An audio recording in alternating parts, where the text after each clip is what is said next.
A college student who was one of 3 people shot in Burlington, Vermont last weekend in what is suspected to be a hate crime is speaking with CBS News.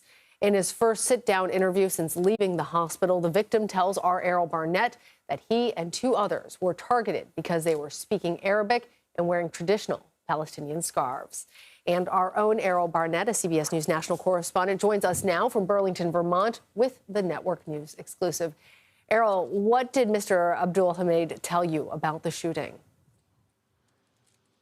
Hey there, Lana. Great to see you. Well, I can tell you that it surprised me when Kinnan Abdalhamid, a man who was shot over the weekend in his buttock, walked into our interview room today with his mother, Tamara, by his side. He sat with me and explained to me what happened that night when he and 2 of his close friends were shot at by a man he says was trying to kill them. He immediately ran, jumped a fence, and went to a neighbor's house trying to get help under the impression that his friends had been killed.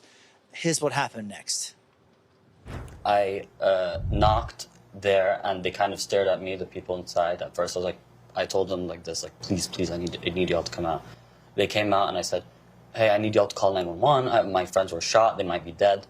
And they're like, okay, sit down. And there was a chair on the left side that they told me to sit down on. When I sat down, I felt this extreme spike of pain, and that's when I realized I might be shot. So I put my hand where the pain was, and then I looked at it, and it was soaked in blood. I was like, holy I was shot.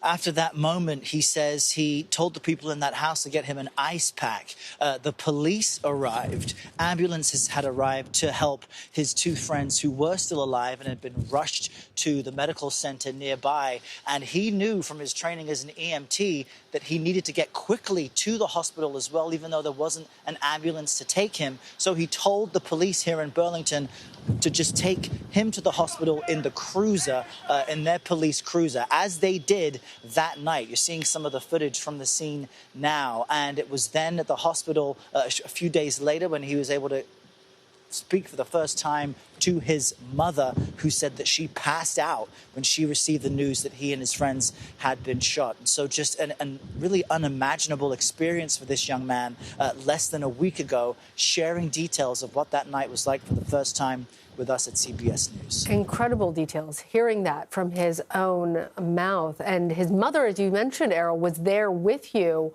How was she reacting to all of this? She's described this as a mother's worst nightmare. She has finally able to make it here to Vermont just late yesterday. So this is the first full day that they are able to spend with each other. And while she is thankful that he survived, she is furious at the suspect. They both feel that this was an intentional hate crime against Palestinians. The young men were wearing their keffiyehs, the typical Arabic dress and scarf. They were speaking what he describes as Arab-ish, a combination of Arabic and English. And so they feel that the man, Jason Eaton, who is now facing 3 attempted murder charges and potential 3 life sentences, certainly deserves to stay in jail. But you may be surprised at some other aspects of how they view this entire scenario. And we'll share more of that on the CBS Evening News tonight and, of course, on CBS Mornings tomorrow. But very eye-opening and very special for us to be able to speak with them both today, so soon after this all happened. Absolutely. And that suspect, as you mentioned, has pleaded not guilty to those attempted murder charges. Errol, I'm wondering if you can tell us about the status of the other shooting victims. Well, of course, Kinnan said that he describes them as brothers. These are other young men that he has grown up with. They launched a chess club together when they were very young, growing up in the West Bank. He wants to get to the hospital. He and his mother said they plan to visit the 2 other injured young men, Tassin Ali Hamid and Hisham Awatani. And Hisham is the one who has been most physically damaged by the shooting. The bullet, we understand, went through his clavicle, his collarbone, and was lodged in his spine. and he cannot feel his legs and may not be able to walk again. But Kinnan was very specific when he said that being able to be with both of them through treatment earlier this week in the same ICU is a massive part of why he feels he's okay.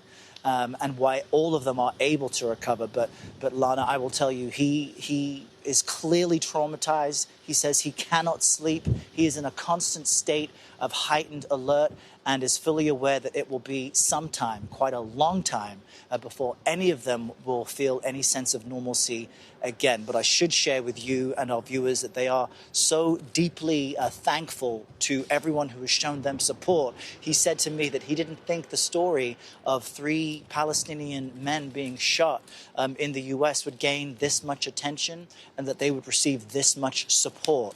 And so one message the family wants to get out is one of their sincerest thanks to the general public at a time of deep conflict and division in the world. Well, of course, we are all rooting for them. Errol, thank you. And you can see much more of Errol's interview tonight on the CBS Evening News with Noah O'Donnell at 6:30 p.m. Eastern on CBS, and then streaming right here at 10 p.m. Eastern Time.